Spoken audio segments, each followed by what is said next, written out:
Hello guys. आज का अपना जो टॉपिक है वो है डाइजेस्टिव सिस्टम। डाइजेस्टिव सिस्टम अपने मेडिकल हो या चाहे पैरामेडिकल हो या नर्सिंग हो, इनमें सब में पूछा जाता है। एनाटॉमी सब्जेक्ट चलता है जिसमें एक डाइजेस्टिव सिस्टम भी चलता ही है, और कोई भी कॉम्पिटिटिव एग्ज़ाम हो इनकी, उनमें से भी यहाँ से क्वेश्चन ज़रूर बनता है। तो अपन यहाँ पे पढ़ेंगे overview of digestive system. Means upon full system नहीं पढ़ेंगे, अपन एक ऊपर ऊपर का हिस्सा पढ़ेंगे उसका। आई होप उससे आपको अच्छी तरह से समझ में आ जाएगा।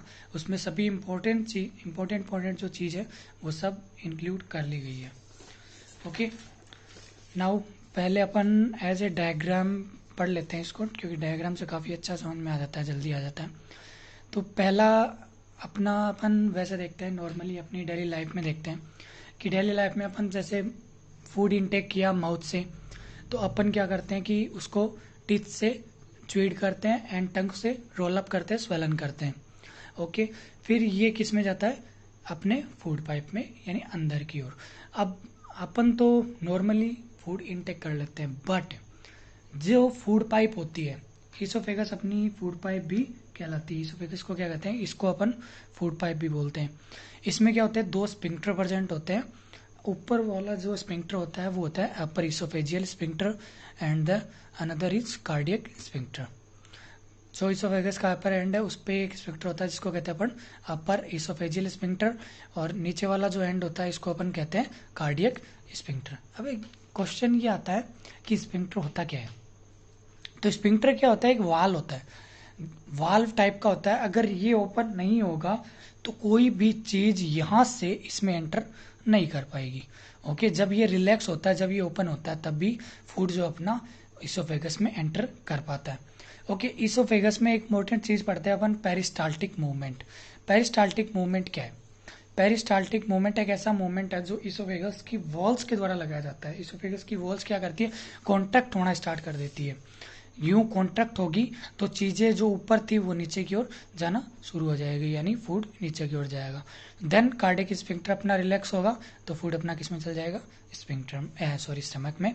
स्टमक क्या होता है? जे शेप्ड ऑर्गन होता है, और इसकी ये क्या होता है? स्टोरेज ऑर्गन भी होता है। इसकी स्टोरेज कैपेसिटी जो होती है 1 से 2 लीटर अप्रोक्स होती है। Okay, as we know stomach में गैस्ट्रिक एसिड होता है। गैस्ट्रिक एसिड कंटेन करता है स्टमक, HCl, जो कि क्या करता है? फूड को ब्रेक डाउन करता है फूड का, और काइम में उसको चेंज कर देता है। तो ये काइम अब किस में जाएगा? पाइलोरिक स्फिंक्टर से होते हुए ड्यूडेनम में। पाइलोरिक स्फिंक्टर रिलैक्स हुआ, then food comes into duodenum. Duodenum क्या है? ड्यूडेनम स्मॉल इंटेस्टाइन का एक पार्ट है। ओके, ड्यूडेनम क्या है? कि स्मॉल इंटेस्टाइन का पार्ट है। अब स्मॉल इंटेस्टाइन के पार्ट से दूसरा पार्ट है इसका, स्मॉल इंटेस्टाइन का, jejunum and ileum. Ileum another part है, जेजेनम दूसरा पार्ट है, इलियम तीसरा, पहला ड्यूडेनम। स्मॉल इंटेस्टाइन के 3 पार्ट हो गए।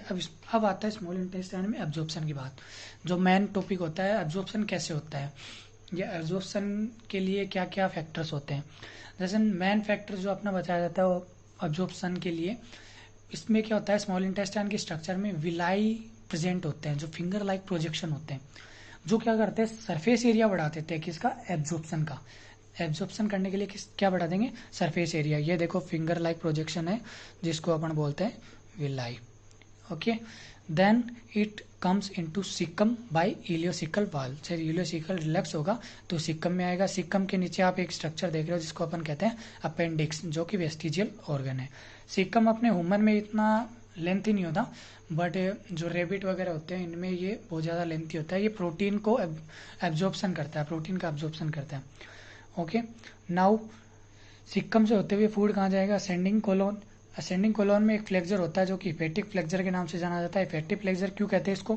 क्योंकि यहाँ पे क्या होता है? अपना लीवर होता है इस साइड में, तो इसको हेपेटिक फ्लेक्जर बोलते हैं। Then it comes into transverse colon, then splenic flexure, क्योंकि स्प्लीन यहाँ पे प्रेजेंट होता है। फिर descending colon, sigmoid colon. Sigmoid colon की एक खास बात है कि इसमें एस शेप्ड स्ट्रक्चर होती है। ओके, मैंने डार्क कर दिया इसको। एस शेप्ड स्ट्रक्चर होती है इसकी सिग्मोइड कोलोन की। और फिर आता है रेक्टम में। रेक्टम जो कि एक नॉर्मल स्टोरेज ऑर्गन भी है, कुछ समय के लिए ये फूड को जो है स्टोरेज करता है। फिर एनाल कैनाल से होते हुए फूड बाहर निकल जाता है। अब एनाल कैनाल की अगर अपन बात करें तो एनाल कैनाल में भी दो स्फिंक्टर्स प्रेजेंट होते हैं। कौन कौन से? पहला स्फिंक्टर होता है इनमें, पहला स्फिंक्टर कौन सा होता है? Internal anal sphincter.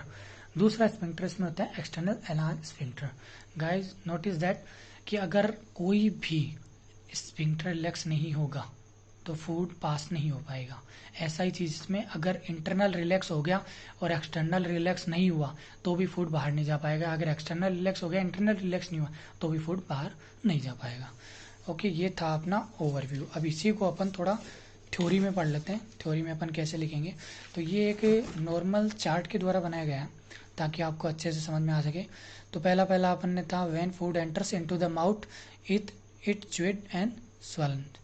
Okay, then it goes into esophagus. In this peristaltic movement occur which by food passes through the esophagus into the stomach. esophagus को अपन क्या कहते हैं? Also known as food pipe, और 25 centimetre होता है length में। अब इसमें क्या यहाँ पे क्या प्रेजेंट होता है? Cardiac sphincter. कार्डियक स्फिंक्टर क्या है? स्फिंक्टर है between the stomach and oesophagus. जब ये रिलैक्स होता है तो फूड किस में एंटर करता है? स्टमक में। ओके, स्टमक क्या है? जे शेप्ड ऑर्गन है और इसकी कैपेसिटी क्या होती है? 1 से 2 लीटर। इसके स्टमक में क्या कंटेन होता है? गैस्ट्रिक जूस, जो कि फूड को कन्वर्ट करता है काइम में, यानी छोटे छोटे पार्ट में तोड़ देता है। Then it goes into duodenum. Okay, duodenum it is the part of small intestine between the duodenum and stomach. A sphincter is present known as pyloric sphincter. जब ये पाइलोरिक स्फिंक्टर रिलैक्स होगा तो food किस में enter करेगा? Jejunum और ilium में। अब अपना फूड जो है कहाँ पहुंच चुका है? जेजुनम और इलियम में। तो जेजुनम इलियम ये भी पार्ट होते हैं स्मॉल इंटेस्टाइन के।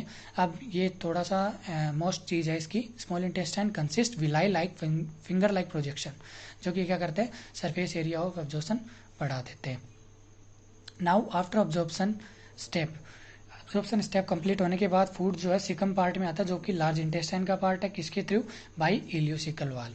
इलियोसिकल वाल के थ्रू सिकम में आ गया, फिर असेंडिंग कोलोन, फिर डिसेंडिंग कोलोन। 2 फ्लेक्सर थे, स्प्लेनिक और hepatic. Then sigmoid colon, rectum को स्टोरेज ऑर्गन भी बोलते हैं। फिर आता है एनाल कैनाल में, जो कि एक्सटर्नल एनाल स्फिंक्टर प्रेजेंट होता है और इंटरनल एनाल स्फिंक्टर इसमें प्रेजेंट होता है। ओके गाइज, ये अपना था डाइजेस्टिव सिस्टम। अब अपन डाइजेस्टिव सिस्टम में जिसका मेन रोल होता है, लीवर का एक मेन रोल होता है, वो क्या करता है? बाइल जूस को सीक्रेट करता है। बाइल जूस किसके काम में आता है? फैट के डिकम्पोजिशन में, यानी फैट के पार्टिकल्स को तोड़ने में। ओके, तो अपन उन डक्ट्स के बारे में थोड़ा सा डिस्कस करेंगे। तो डक्ट्स कहाँ से क्या निकलती है? ये अपना लीवर है, और ये अपना गॉल ब्लैडर है, और ये अपना पैनक्रियाज है। Okay, you can see liver, gall bladder and pancreas. Liver से 2 डक्ट निकलती है, एक लेफ्ट हिपेटिक डक्ट जो कि लेफ्ट लीवर से निकलेगी, लेफ्ट पार्ट से, और एक राइट हिपेटिक डक्ट जो कि राइट पार्ट से निकलेगी। दोनों डक्ट मिलेगी तो क्या बनाएगी? Common hepatic duct.